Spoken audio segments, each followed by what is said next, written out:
Some people thought that anti-Semitism had been put to bed in Canada years ago. And now we hear of, quote, progressives who are against Israel. The Liberal Party has a brand new MP who is appalled that Israel would defend itself a few weeks ago. Melissa Lantsman is a Conservative candidate for Thornhill. She joins me right now because I want to talk about the rise of anti-Semitism. This is not just somebody, conjuring up some boogeyman. This is seemingly very real, and Canada's changing. It's very real, and it's very different this time. And I'm going to disagree with you.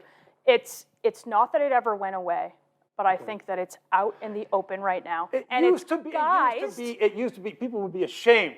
It's under the disguise of what people are saying is anti-Zionism. I personally believe there's no difference. Right. Anti-Zionism is anti-Semitism, and anti-Semitism is a tough word. It's just Jew hatred. Yeah, but it's getting a new respectability, which it shouldn't. Of course, there is a moral equivocation that everybody sort of has jumped on. There is no moral clarity in the discussion anymore. We are talking about a democratic state being fired on indiscriminately on its citizens by a terrorist organization, one that this country recognizes. And that's not something that you frankly are even on. You're not even keeled on this. And let me tell you, I know you know this, but for the audience, I mean, it is not a fallacy when Israeli politicians say, you know what, bombs are coming in, and written on them is death to Jews. This is not about Israel having the right to defend. Of course it has the right to defend itself. It has the moral obligation to defend its citizens, and we as a country should be on the right side of history on it. We have the liberals who just invited an MP who is anti-BDS, who has called this Israel apartheid, and who has decided that the Green Party is just too progressive on this issue for her, so she's decided to join the Liberal, and we have the Liberals welcoming them. And Justin Trudeau welcomed her, and so it's seemingly that the Liberal Party, which traditionally, when I was president of the Liberal Party, it was firmly in Israel's corner.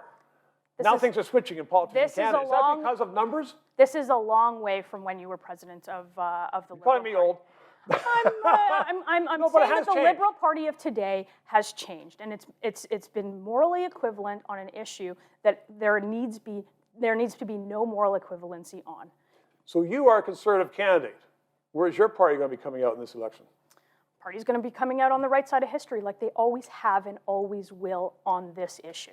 And is there going to be a public discussion? If there is a public discussion about Israel, is it going to inflame more emotions? Look, I think there is a lot of fear. You talked about at the beginning of this a rise in anti-Semitism. I think that's clear. I think we've seen it on the streets of Toronto, and I think you've seen leaders not denounce it. I think you've seen school boards not denounce it, and I think you've seen the media equivocate on the issue, and that's a problem in our Canada. Melissa, keep up the good fight. Thanks. Thank you. 3 minutes. Our Prime Minister, Justin Trudeau, recently stood up in the House of Commons and prefaced his remarks by saying, and we will only work from the facts, quote, unquote, and then proceeded to lie by saying Britain was in a horrible, horrible third wave, trying to show, in fact, that Canada was not the worst in the world. Britain, though, had vaccines. Canada did not. And this was not reported in the mainstream Canadian media, the media paid for by Justin Trudeau. All of which, I'm telling you, is that it's important to have this 3-minute interview. Please subscribe, ask your friends to subscribe, and press that PayPal thing so we can continue on to bring you the news you otherwise might not know.